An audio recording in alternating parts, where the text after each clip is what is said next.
So, but the title is The Deliverance of the Saints. So, but before we start, I would like to have a word of prayer. Let's have a short prayer first, if we can kneel down, those who are able. Our Heavenly Father, we thank you again for this beautiful Sabbath that you have given to us, and also the place that we can worship you. Thank you, Lord, that we can spend time again with you. Thank you for the Sabbath. Thank you that you have set aside a Sabbath for us that we can rest. And as we are going to study, we ask for the Holy Spirit to be poured out, so that to open our hearts and our minds, so that the message and also the truth can be implanted in our hearts, and help us to learn something from this topic.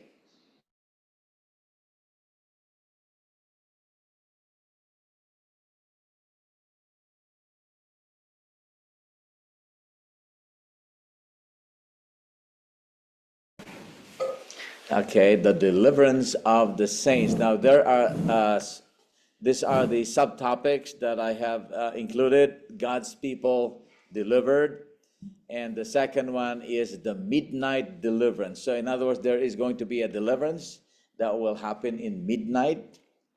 Okay, and then it says here, God overturns nature.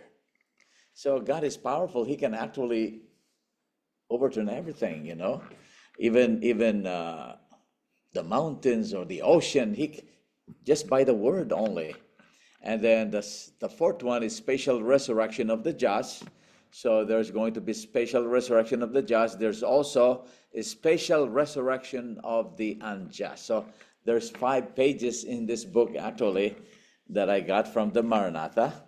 So the first one is God's people delivered. Okay? Now the first quotations is taken from Isaiah 49 verse 25. It says here, but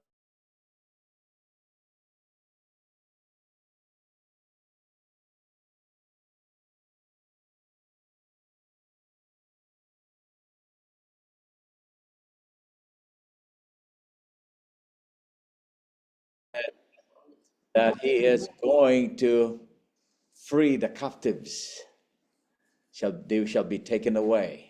In other words, Satan will have no power to do that, to stop it. Okay, for I will contend with him that contendeth with thee, and I will save thy children.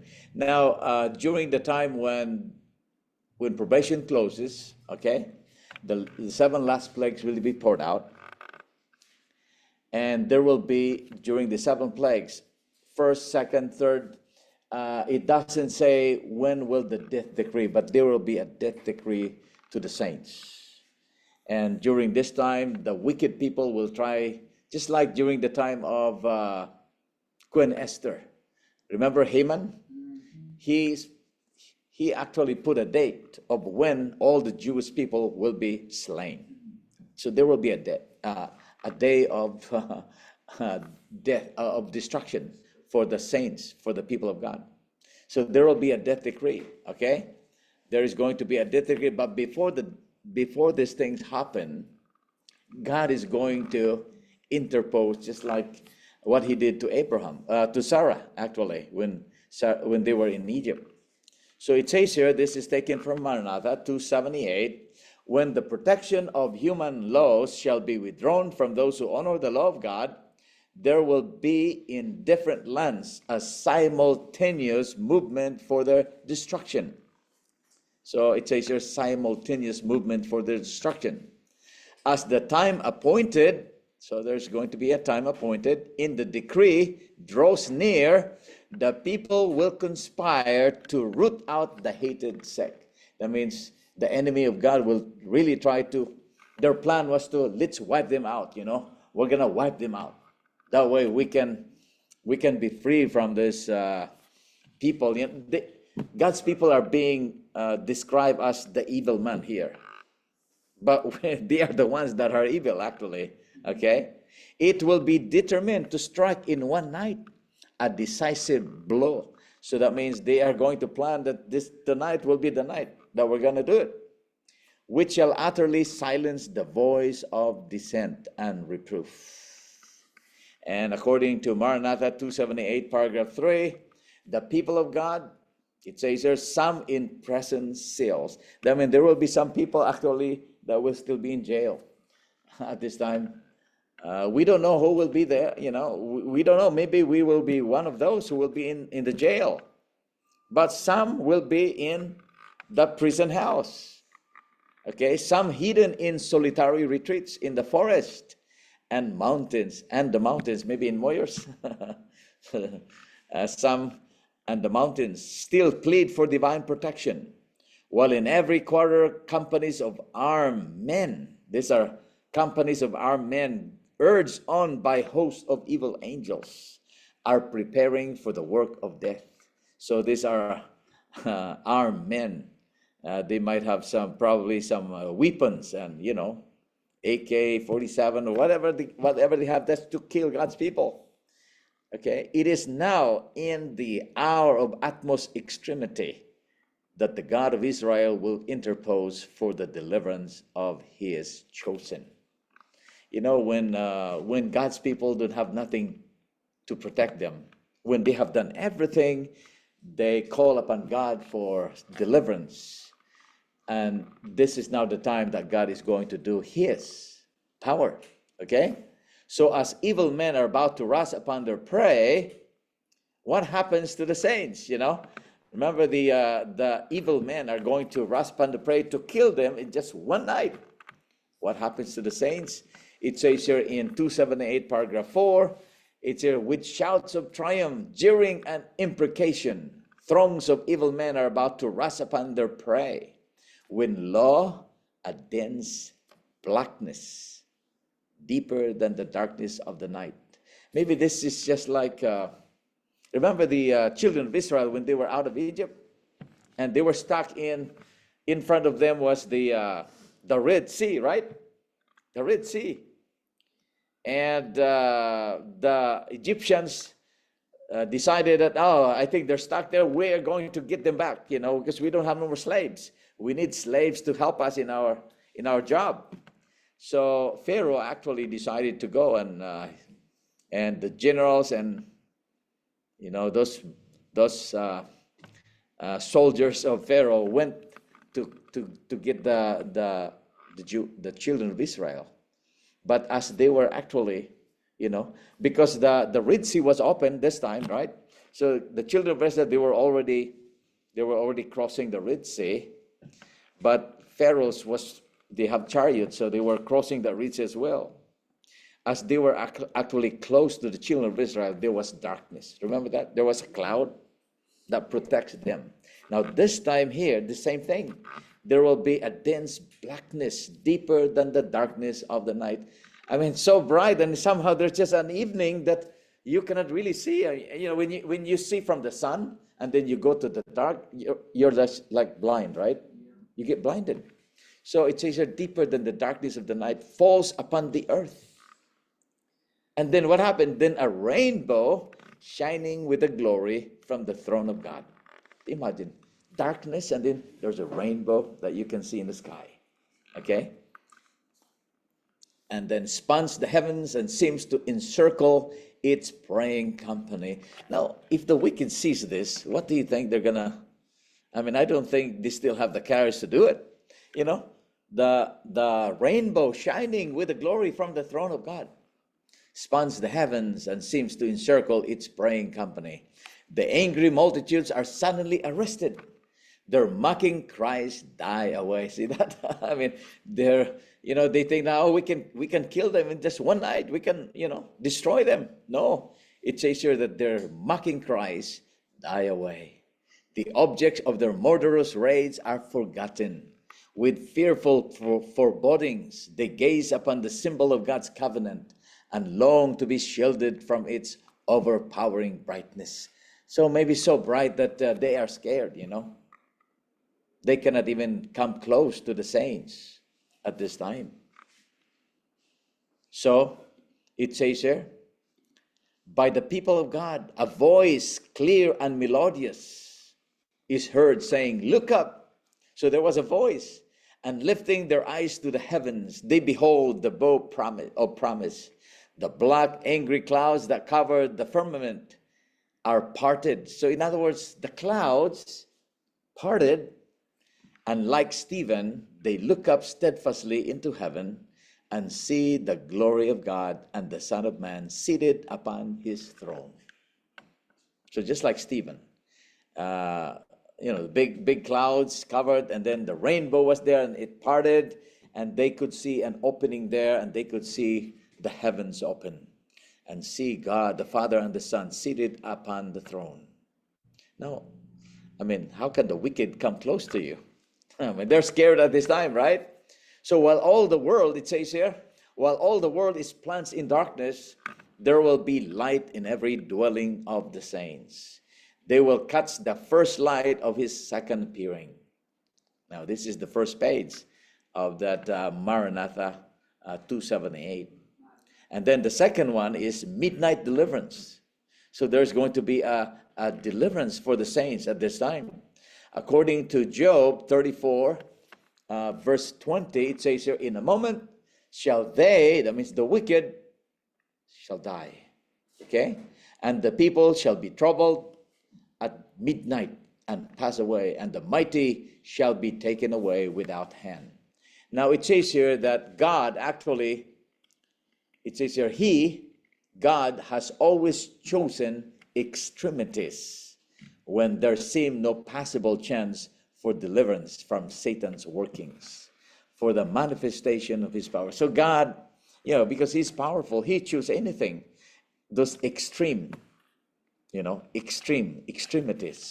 When we think that there is no hope, God can use his marvelous power, and he can use extremities to deliver his people. And that's what he did. Darkness just come as midnight. If you during the day, what happens if there's midnight? It just come to your, you see that the sky just turned into black. That's something, right? We have not experienced that. But what's going to happen if it's going to? We will be scared, right? We will be scared. It says here that it is at midnight that God manifests his power for the deliverance of his people. The sun appears shining in his strength. So midnight, that means midnight, 12 in the morning. And then somehow the sun appears shining in its strength. Signs and wonders follow it in quick succession. The wicked look with terror and amazement upon the scene, while the righteous behold the solemn joy, the tokens of their deliverance. Everything in nature seems turned out of its course. The streams cease to flow. Dark, heavy clouds come up and clash against each other. In the midst of the angry heavens is one clear space of indescribable glory, whence comes the voice of God like the sound of many waters, saying, "It is done." So in the midst of the angry heavens, there's going to be the voice of God. This is the voice of the Father. Okay? This is when he's going to announce, "It is done." When he announced that, it is going to be an announcement of the day and the hour of Jesus coming. Okay? We will read that in this study here. It says here that the powers of heaven will be shaken at the voice of God. The sun, moon, and stars will be moved out of their places. They will not pass away, but be shaken by the voice of God. See, even the sun and the moon and the stars will be moved out of their places. This is the power of God. Satan doesn't have this power. Only God can do it. Okay? And it says here that dark, heavy clouds come up and clash against each other. The atmosphere parted and rolled back. And it says here, then we could look up through the open space in Orion. I don't know if you know how those stars, are placed in the Orion, how the Orion look, right? And during the night, it's like a star, it's like a kite, and there's a tail. And, I see those sometimes in the evening because it's actually, it says here that that's when Christ is going to come out. So, and they have discovered that in Orion, they have seen some kind of a brightness of light, and they cannot even they don't have no, they cannot explain where that light coming from, but we know it because God has told us in his writings that Christ is going to be coming from this Orion. Okay, so it says here that the saints are going to see that. They could look up through this open space in Orion, whence came the voice of God. So the voice of God is going to be coming from that open space. Now it says here, next slide, it says, now in regard to the coming of the Son of Man, this will not take place until after mighty earthquake shakes the earth, after the people have heard the voice of God. So after the saints have heard the voice of God, there is going to be a big earthquake here. Okay? A big earthquake. It says here, a mighty earthquake. A mighty earthquake shakes the earth after the people have heard the voice of God. They are in despair and trouble such as never was since there was a nation. And in this, the people of God will suffer affliction. The clouds of heaven will clash, and there will be darkness. Then that voice comes from heaven, and the clouds begin to roll back like a scroll. And there is the bright, clear sign of the Son of Man. The children of God know what that cloud means. Remember, Jesus said when he comes that the sky will be parted like a scroll. Satan cannot do that. That is one of the signs that Satan cannot actually do it. Remember, Satan is going to personate Christ. He's going to come just like Christ, where his angels will be with him as well. And it will be so bright that it will be like Christ coming. But the problem with that is he cannot do this, that it will just be like a scroll. Heaven will be like a scroll. It will be open. Satan doesn't have that. When he comes, it will be the same. And then he will walk in the earth. He will be in other places like maybe Las Vegas. He will be in Texas. He will be walking. Yeah, that's what it says there. And then what will he say to the people? It says there, I have changed the Sabbath from Sabbath to Sunday, Saturday to Sunday. I mean, God's people are not going to buy that. We know already what is the Sabbath. Well, what is Satan be in Las Vegas, but he won't be here? He will be walking in the ground. He will be in the place. And in other words, that Satan actually, as he come down from the sky, he will touch the ground, and he will actually appear like Christ. He will be like a magnificent brightness, so bright with all his angels, and he will also bless the people. He will perform miracles that it says there, if it were possible, he will deceive the very elect. Many will be deceived. But you know what? There will be no deception to God's people here, because he will do that during the time of trouble. Meaning God's people, he will try to deceive God's people, but at this time, the people of God will not be misled. Okay? They will not be misled. It says here, the 144,000 triumphed. Their faces were lighted up with the glory of God. Okay? When the voice of God turns the captivity of his people, it says here, Maranatha 279, when the voice of God turns the captivity of his people, there is a terrible awakening of those who have lost all in the great conflict of life. And also here in the last quotations of this page, the day of wrath to the enemies of God is the day of final deliverance to his church. That means when God's people are going to be delivered, that will be the day of the wicked also be destroyed. Okay, they will be destroyed. So that means that's the end of their life. But there will be some wicked people who will be included in the resurrection as well, a special resurrection. So they will also witness the coming of Christ here. Okay, so the day of wrath to the enemies of God is the day of final deliverance to his church. Now, next page, it says here, God overturns nature. So that means there will be some kind of overturning of nature here. According to Revelation 16, this is the final, the seventh plague that will take place. It says here, and the seventh angel poured out his vial into the air, and there came a great voice out of the temple of heaven from the throne, saying, it is done. This is the voice of the Father here, okay?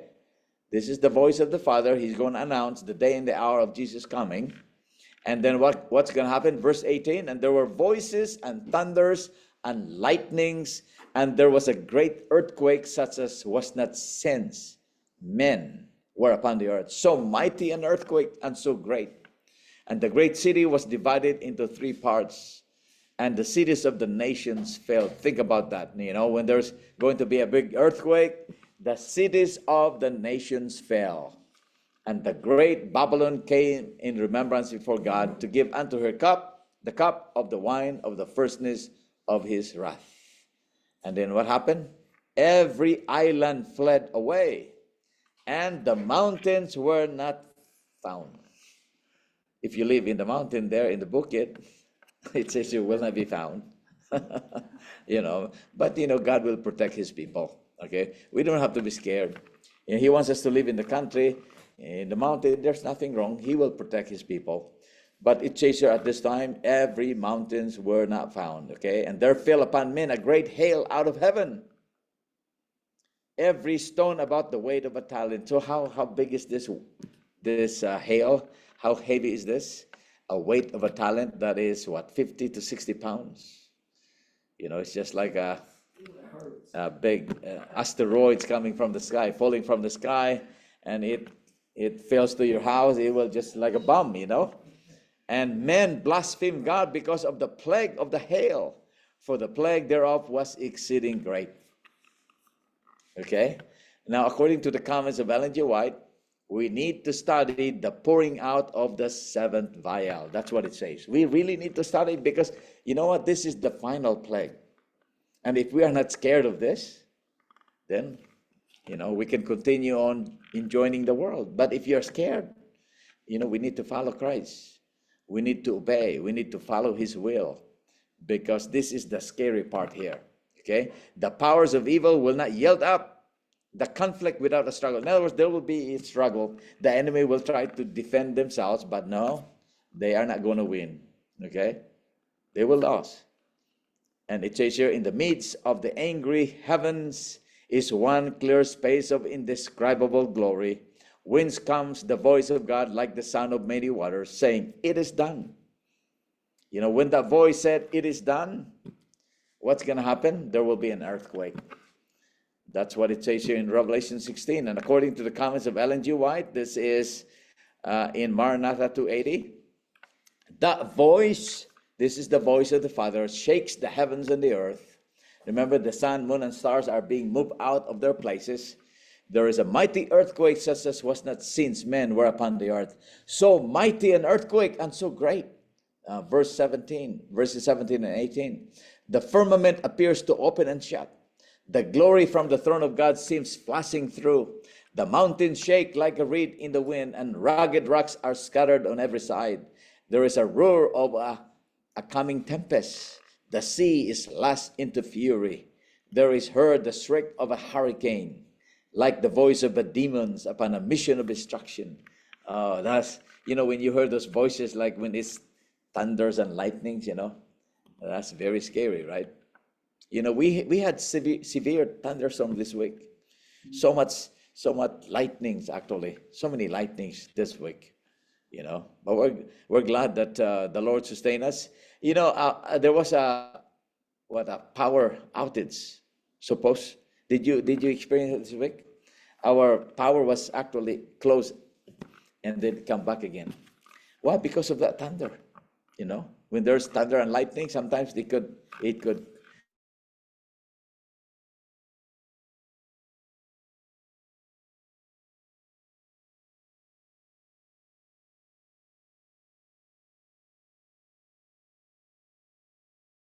the seas last destruction. The whole earth heaves and swells like the waves of the sea. Its surface is breaking up. Its very foundations seem to be giving way away. Mountain chains are sinking. Oh, mountain chains are sinking.